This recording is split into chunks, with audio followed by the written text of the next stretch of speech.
There are a lot of bees out here, and the only color bees can see is red. I have a problem.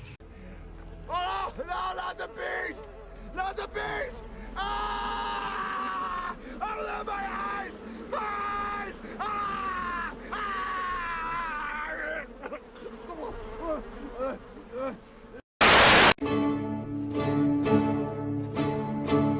Hello everyone, this is ChampiMan90. Ugh! Damn it, I can't see a thing in this. Hey guys, welcome to my channel. I'm sorry for any noise in the background. My neighbors are doing construction and it's annoying the crap out of me, but I can't really do anything about it, so yay. I am here to talk to you about feminism. Oh goody, I love it when an attractive lady talks to me about politics. I find it very stimulating. Let's start today's video off with today, the Supreme Court ruled gay marriage legal in all 50 states. Now, this is just a gigantic leap in the best direction. I mean, go America today. We did great. Yeah, good, whatever. I mean, you legalised gay marriage, who cares? This must be a very old video. But anyway, where was I? Ah yes, that's nothing to do with the topic at hand. Please, stay on topic, girl, alright? Also, that music, is there a ukulele in there or is it just synthesizers? Either way, it's annoying. Waving rainbow flag. And I know we still have a long way to go, but I think that it's just a perfect time to celebrate that we did take a big step. Yay, the human race progressed, but now feminism must regress us in this other direction. I still think you need to get back on topic, girl. Do even on topic. Now, today's video is a rudimentary guide to feminism, and there are many stereotypes to the word feminist or feminism. Oh yeah, stereotypes, but they're grounded in something called truth. But hey, you know, I'm just being pedantic. Carry on. And I think we should go through those first, just to rule them out. I've heard man-hater, angry, lesbian, ugly, non-shaver, non-maternal, bra burners, humorless, feminazi. Just to point out before I interject once more, feminazi is actually a type of feminist, not a stereotype. But do carry on. Abortion activists. Now, not all of them are negative. All those so-called stereotypes are all true traits of feminism. There are the man-haters, the people who don't shave, the abortion campaigners, or whatever you call them. Even though it's okay to be pro-choice, there are many non-feminists who are pro-choice, such as myself. That's not really a stereotype. Again, that's really maybe a type of feminist. I don't know. I'm sure there are some who are pro-life, though not many. Sadly, a lot of them are true. In fact, they're all true. It just depends on who you're talking to and what type of feminism they espouse. But of course, you're going to teach us how to be a true feminist, not these Scotsmen, innit? Not these no true Scotsmen. Yes, many feminists are lesbians, many feminists are pro-choice, many feminists don't find it necessary to shave as much as some people may like, but I mean, that's all personal preference and it's all... I hate to be harsh on this lovely girl, but I have to be. But you just said that lesbianism is a preference, like a choice preference, not like a sexual preference that is natural to that person. Just thought I'd point that out. Ooh, you just dug the first few feet of that hole that you're gonna bury yourself in. Ah, rest in peace, young feminist. You were savable. Completely okay. It's just something that people like to put down feminism for. Nobody puts them down because they're lesbians and because they don't shave as much as other people. I mean, just look at France. Women don't really shave much there at all. And that's perfectly okay. That's a cultural thing. It is, after all, a preference. We just don't like what they talk about. We don't like what they espouse. Now, obviously, it depends if they're equity feminists or intersectional, third wave, second wave, whatever, doesn't matter.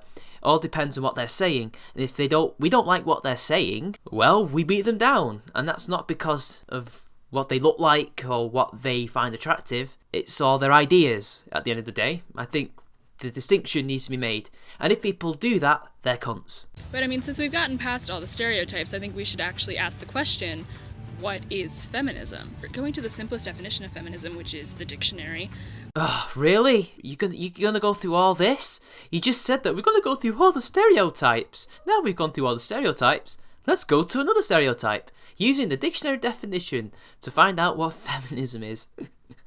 Oh, God. Really? Really, girl? We're gonna go down that route, and you've already dug yet another feet of that hole. Rest in peace, sis. Wait for it.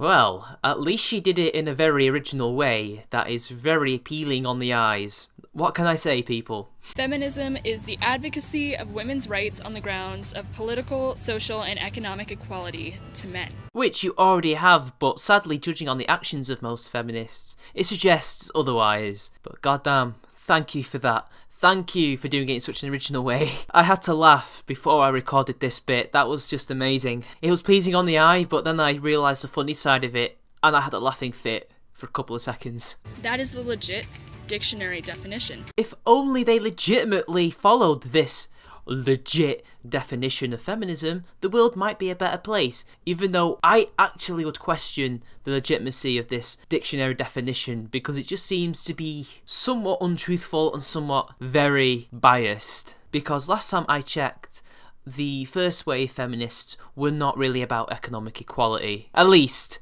when it came to poor girls, they were not interested at all. In fact, they didn't even want them to have the vote. They didn't even want poor men to have the vote. They just wanted what property owners who were women, who probably already could vote technically anyway, to have all that power along with the rich men and leave everybody else in the gutters. But sadly, it didn't end up that way for them. Poor Emmeline Pankhurst, the plebs ended up ruining everything for her. And I mean, realistically, feminism is much bigger than that. There are many more branches of it. That was the face of someone who just made a mistake. What, so it's much bigger than just that definition? Do you mean there are other types of feminism that don't go by that definition? Is that what you're trying to say? I'm not trying to twist your words or put words in your mouth, but that seems to be what you're implying. You're going to dig your hole a bit deeper now, aren't you? But just the rudimentary term does come back to this definition. I wouldn't even say that, love. Next question is, who is a feminist? I mean, obviously it's someone who believes in gender equality. Yeah, Valerie Solanas totally believed in gender equality. Gloria Steinem believes in gender equality. Andrea Dworkin believed in gender equality. The National Organisation for Women totally believes in gender equality so much that they oppose shared parenting. Yeah, I could go on, love. What I mean by that question is more, who can be a feminist? And this question, the answer to it is absolutely everybody. Every single person on this planet can be a feminist. You can be a feminist if you're a woman, if you're a man, if you don't identify with either of those genders. If you are living under a rock in the middle of the Sahara Desert, you can be a feminist. Sorry, I couldn't resist that. Intersectional feminists would find that very, very, very problematic, young lady. Now, to answer your point, yeah, good. You think that anybody can be a feminist. That's good. At least you're not a fence sitter, and at least you're not someone who says no. Nobody but women can be feminists. That's good. You're a nice person. Well done. But sadly, you are kind of a minority, really. Sadly, you are on your own with a few other people. Good luck trying to wrestle control back from those others who are crazy, man-hating supremacists who want to control the world. Good luck. I feel like an infomercial. But it's true. Absolutely everyone on this planet has the ability to call themselves a feminist. Feminism is not only for women. Yeah, but it's called feminism. I hate to be pedantic, but I don't think you lot know how words and language works. But, never mind. No, I mean, I'm not going to go into a giant extent about this today because I could go on for hours, but time is money, and women's need to be saved, eh? I think we should ask the question, why be a feminist? Because why would I be telling you this if there weren't any reasons? Oh no, of course not. You wouldn't want to waste anybody's time, would you? There is so much injustice on gender equality, racial equality, sexuality, prejudice. Yeah, after gender inequality, none of those things have anything to do with feminism. This is a problem with feminism, right, love? You love to, fight other people's battles and appropriate other civil rights organisations and movements into your own collective because you have an insatiable urge to control things, as if feminism will, answer all these questions, even though it's not equipped to deal with sexuality, and neither is it equipped to deal with race. No matter how many people like bell hooks try to include race into it, sadly, gender probably doesn't have much to do with race. That's why intersectionality doesn't really work in practice, even though in theory you think it would. And I'm just going to name a few of the biggest reasons, or the most common reasons to hear, one of which is the sex double standard for guys versus girls. You've dug that hole 6 feet under now, haven't you? Yeah, please tell me the so-called double standard. And how that's totally not a first world problem, but a feminist issue.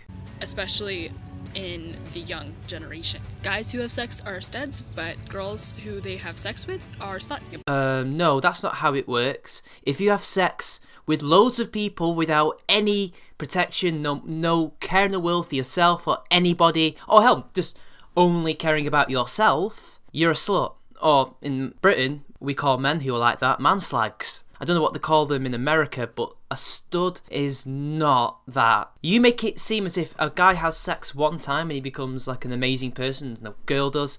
She's a slut. No, that's not how it works. Look, you can totally be promiscuous, but care for someone's feelings or their sexual health or your own sexual health, blah, blah, blah, blah, blah, and you would not be a slut. You would just be a regular, normal person with a regular, normal sex drive, and nobody would put it past you. Not many people judge on that, but it's when you develop a bad reputation from doing these sorts of things, you become a slut / slag manslag. And that's both genders. I mean, why do we have songs about womanizers or cheaters, etc., you know, from women and men? I mean, it doesn't make much sense. So this double standard doesn't really exist. It certainly existed in the 19th century, but not anymore since the sexual revolution. Those days are over, and feminists need to realise this. You're trapped in the past, and there's just no way you can even get out of it. It's insane. Abortion legality, breastfeeding in public is seen as obscene.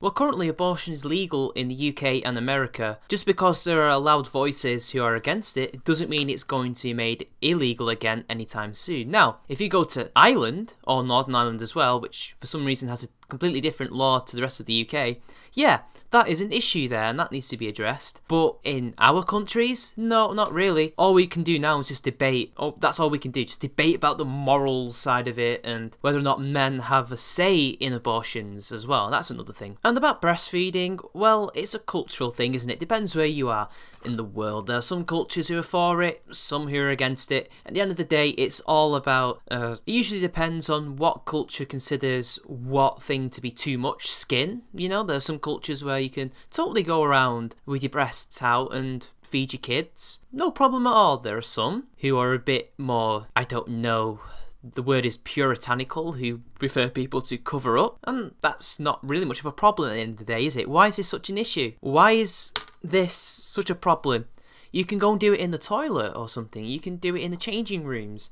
There are many places you can do it where nobody will arrest you for it or fine you for it. I mean, I'm sure there are places in the Western world where women can breastfeed without the rest of the public seeing it, because you think that most people are against it. Well, you don't know if most people are against it. Have you read any polls recently? I think most people won't really care. I mean, you can't really see a tit anyway when there's a baby on it.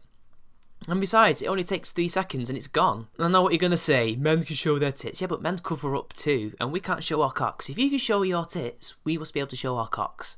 Just saying. But you can sell breasts on every magazine you'll find in a grocery store, drugstore, gas station. You do realise either these women are wearing bras or they're censored by the font. You do realise that, right? You don't actually see the full breast. They're censored because that is illegal. You're not allowed to show it. And besides, so what if you're allowed to see them in certain places, like say a statue or a history book or something like that? So what? That's not really a double standard, is it? It's a different context. Women are taught to shame themselves for being sexually active, for being sexually confident.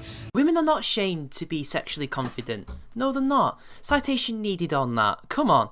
Where's your proof? Who is going around shaming people who are confident in their sexuality? That's not what I've been taught, and that's not what I've been seeing from other people that I've been hanging around with or meeting. If we were living in a very, very, very religious society, like, say, Saudi Arabia or the 1950s in America, or hell, take your pick, any past era where religion was very strong, they totally would be. But they're not anymore, because this is the current year, and we're a lot more secular now, and these people don't have the voice to be able to do this to people. You do realise the sexual revolution happened, right? In fact, if anything, male sexuality is far more demonised than women's nowadays, or by feminists, and occasionally by non-feminists who are influenced by them. I'm talking about normies who are doing this because they think that this is the correct kind of research. I mean, to some feminists, and this is a lot of them, this is not a minority, every man is a potential rapist, and every man must be taught not to rape, even though that's not going to stop the ones who do,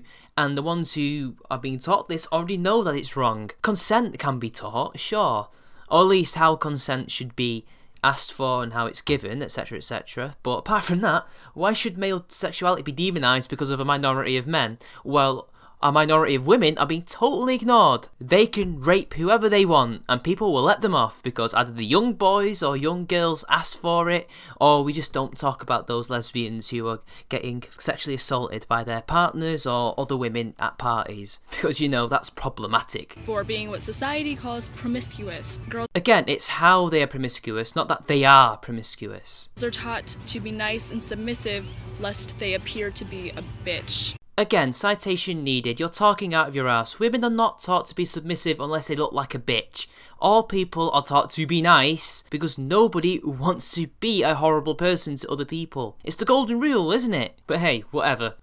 You're going into radfem territory here. And this sexism works both ways. Men are expected not to show emotion, expected to stay strong no matter what, and God forbid they do anything that society deems to be feminine. Again, more bloody horrible stereotypical arguments that you're supposed to be against. Look, men are allowed to show emotion. Men do show emotion all the time. Otherwise, we'd look like Vulcans. You'd see nothing but straight-faced men walking around, doing nothing, but walking around being like mindless automatons. Do you see a man laugh in the street? Yes. Do you see a man, I don't know, get scared in the street by someone who approaches him and taps him on the shoulder? Do you see him jolt and go, ah? Because that's showing an emotion. That's a temporary lapse of fear. Do you see people being happy? Do you see men being happy? Yes. You see them smiling. And also you see them sad when they're watching sports or a film. It's all about context. Men are allowed to show their emotions. What we do is we show them differently to women. We don't show them the same because we have different brains. What feminists want are men to be more like women. That's why you consider this whole, oh, God forbid they do anything feminine, because let's be honest, effeminate men are not very attractive to most women. Hell, even to most gay men, they'd probably prefer someone a bit more masculine. It depends on the person, but the vast majority of people prefer someone a bit masculine, or at least normal. They don't want someone who's just really effeminate and out of control and can't really keep their emotions in check, because that's the thing, it's all about controlling the emotions rather than not showing any. You feminists don't even live, you don't even go out. Men are showing their emotions all the time. All the time. You must be blind, because I do it all the time. I'm doing it right now. And yeah, people are expected to be strong in general. It's how you deal with life. Just that men have a bigger burden, even though we shouldn't in this day and age. But hey, you know, that's a sexist double standard. Women have been liberated, yet they don't have the same burden as men. Financially, take your pick. Doesn't matter. They're prosecuted, whether it's being called gay, a pussy, weak. It makes me so angry.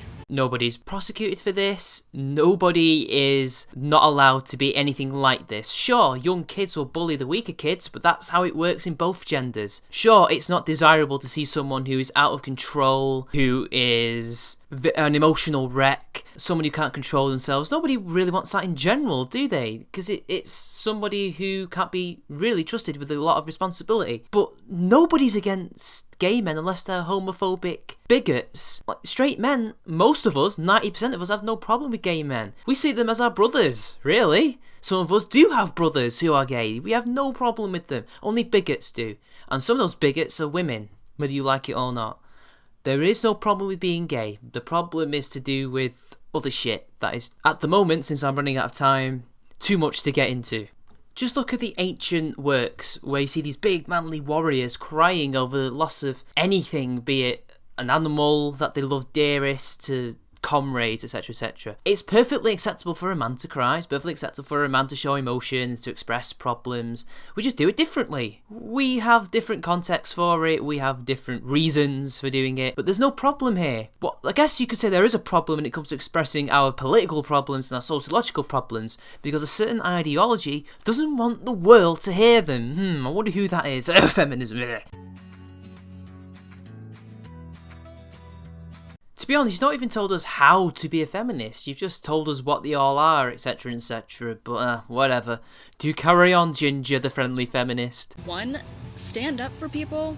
I mean, stand up, and not just women, stand up for everyone that you feel is being prosecuted in an injustifiable way. Yeah, but then you wouldn't really be a feminist. You would just be someone who stands up for the rights of other people. You'd be a human rights activist. But feminists are not human rights activists because they don't care about men's issues. Like you've just shown, you don't really care because you've given me something that's not even a problem for men. Expressing emotions, that's not a problem for men. It's not. There's no societal pressure on us to not show anything. The societal pressure is to give, is to provide. We have a great burden, and emotions have something to do with that. Our problems are to do with suicide, jobs, a lower life expectancy, divorce courts, and child custody cases being extremely biased in favour of women, to the point that men are just being shafted and their rights violated. We are the number one casualty in war, the ones who suffer the most in war, the ones who are first to die. I could go on. We have loads of problems, yet that's all that feminists really care about. Our emotional well-being.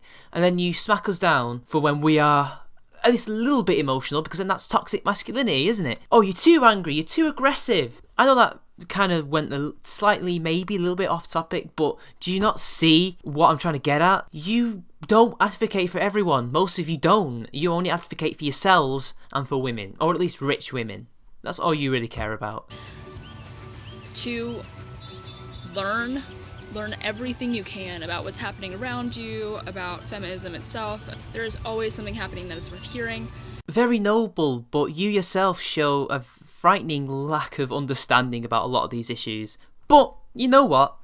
I'm not going to blame you entirely for it, because you seem like a nice girl who's just misinformed. You need to do what you tell other people to do. I'm not going to judge that you're telling me to do as I say but not as I do, because I think you're probably telling it from the heart. I don't think you're trying to be dishonest in any way, but anyway, do go on. And branching off of that, teach everything you know, teach everything you hear, tell other people about feminism, tell other people about what's happening in the world, just because we need awareness. Awareness is key to everything. Without awareness, nothing would get done. Sadly, as a typical feminist, you've not really shown much awareness of anything, especially self-awareness. You had none of that. And just so you're aware, I know your name's not Ginger the Friendly Feminist. And yeah, that is my rudimentary guide to feminism. I hope it made sense. If you have any disagreements or arguments, please comment below. All my sources for any of this information are in the down bar, as well as a link to a Lacey Green video, her video of 50 reasons why she is a feminist. And therein we have found the problem, ladies and gentlemen. She watches Lacey Green. The first thing you need to do if you want to know about the real problems of men and women,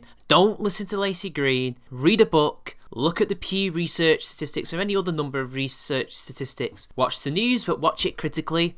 And think for yourself and research for yourself. Google is a powerful tool in the right hands with the right knowledge of how to use it. I'm not sure when my next video will be or what it will be, but it will hopefully be soon. So, bye, see you later. Goodbye, my sweet little princess. Have fun. And as for my fans, well, I'll see you lot later. I have an important announcement to make later on this week, so be sure to check that out. Bye.